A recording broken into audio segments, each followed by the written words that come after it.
Working at Cochlear lets me bring products that help not just one person, but it helps their family, it helps their friends and their community. So it has a huge ripple effect. My name is Ivana Popovac and I am a Manager of Systems Engineering at Cochlear.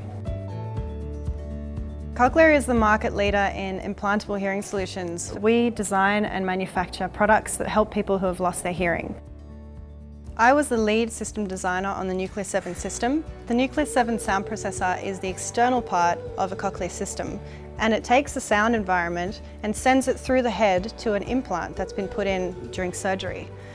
And one of the coolest things about the Nexus7 system is that this sound processor can connect wirelessly to Apple devices.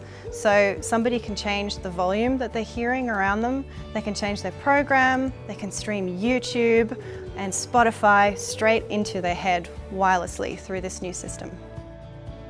Because the Nexus7 system has a lot of different parts to it, I actually got to work with all kinds of different engineers, so mechanical, electrical, software, firmware, and it's their job to look at the real specific detail and technical detail on the product, on the processor, or the way that it communicates with an Apple device, or how the app controls the processor.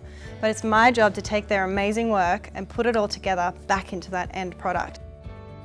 Science is a really exciting field to get into because technology is changing so fast. There's always new things to learn and new problems to solve. It's really a field where you can take this cool technical stuff and apply it to things that can really help people and change their lives.